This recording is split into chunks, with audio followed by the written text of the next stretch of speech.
राधे श्याम रामायण में अश्वमेध यज्ञ की कथा का आज छठा भाग सुनाएंगे। चलिए कथा शुरू करते हैं।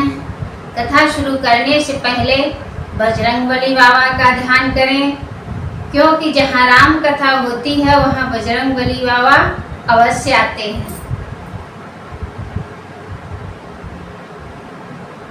जय बजरंगबली, जय श्री राम। भगवान राम को वीणा पे गाकर अपनी सीता माता का चरित्र सुना रहे हैं। उन्हें नहीं पता है कि ये हमारी माँ का ही चरित्र है। सीता चरित्र का गायन वीणा पे कर रहे हैं। चलिए सुनाते हैं। जय श्री राम, जय बजरंगबली। रघुवर बोले या कथन है सब भांति उदार, पर चलने में तुम्हें बाधक एक विचार। सीते तुम शीघ्र लक्ष्मी का तपसिन बन जाना ठीक नहीं। कोमला कमलनी अबला हो बन बन भटकाना ठीक नहीं। वन में फिरते हैं व्याघ्र व्याल, रजनी चरवन चर रहते हैं। कंकड़ पत्थर पूरित पथ है, संकट पग पग पर रहते हैं। सिया नयन में नीर भर रहकर क्षण भर मौन, बोली दासी के लिए अबला कहता कौन। जो पति पद की सेवकनी है वह तो सुखिया से बढ़कर है। जो साथ रहे स्वामी के वह अबला सबला से बढ़कर है। जैसी मति गति पति की होगी वैसी ही पत्नी की होगी। पति यदि बन देव बने वन में तो पत्नी बन देवी होगी। स्वामी यदि छत्री सुत है तो दासी छत्राणी वाला है। रघुवीर खलों को तेज रूप तो सीता उनको जाला है। श्री कैकेयी मात ने किया उचित ही काज, होना ही चाहिए था भरत लाल को राज। जो बने चर आदिक के भय से निज पत्नी तक को तजते हैं। इस बड़ी अयोध्या की रक्षा वह किस प्रकार कर सकते हैं। दासी आज्ञा पालन करे कौशलपुर में रह सकती है, पर इसका नहीं भरोसा है आत्मा उर में रह सकती है। उद्यापन पूजन तीर्थाटन आराधन है भरतार तुम्हें। इस नैया के पतवार तुम्हें, इस पार तुम्हें उस पार तुम्हें। झड़ी आंसुओं की बंधी बस इसके उपरांत, अच्छा तो तुम भी चलो बोले सीता कांत। लखन लाल आए तभी सुनकर यह संवाद, वह भी वन संगी बने कुछ विवाद के बाद। तपसी बनकर चले जब लखन जानकी राम, पहली निश सबने किया तमसा तट विश्राम। आगे चल कर के वट द्वारा जब तीनों गंगा पार हुए, तब उतराई देने में रघुनंदन कुछ लाचार हुए। उस समय अवस्था रघुवर की सीता ने जब अवलोकन की, निज कर से मणि मुद्री देकर कर डाली स्वामी के मन की।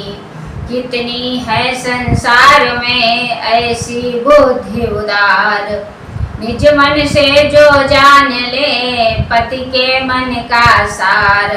बिना कहे फिर स्वामी के कर डाले प्रिय काज, जिसमें पति संतुष्ट हो और न जाए लाज। वही अंगूठी लगा जब देने प्रभु का हाथ, चरणों को छू कर कहा केवट ने हे नाथ।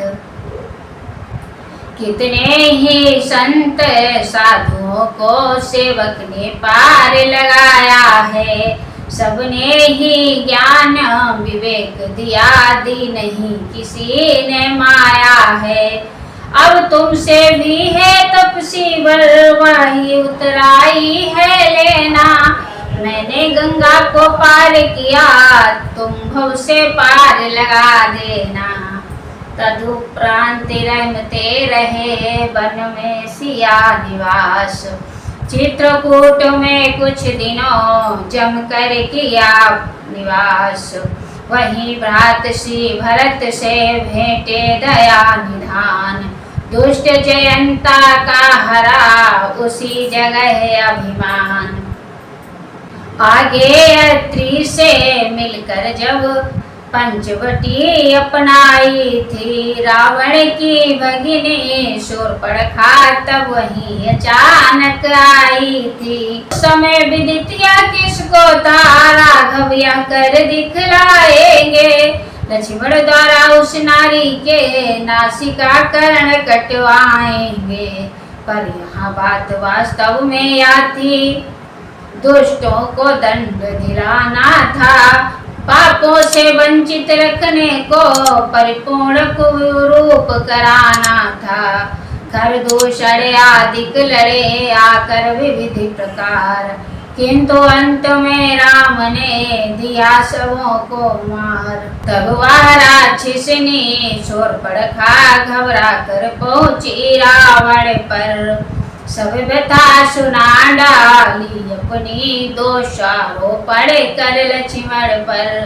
शूरत वीर विवेक धैर्य रावण ने सब संवरण किया, तापस का वेश बना डाला, चोरी से सीता हरण किया।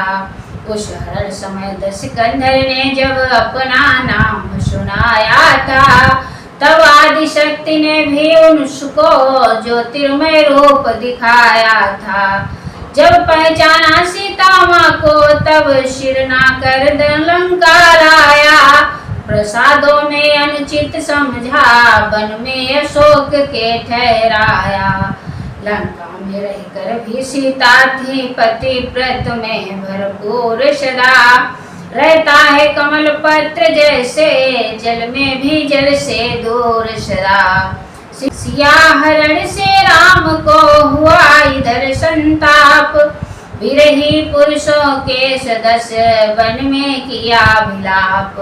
आगे चल सुग्रीव से बढ़ा मैत्री भाव, वही बाली को मार कर उसे बनाया राव।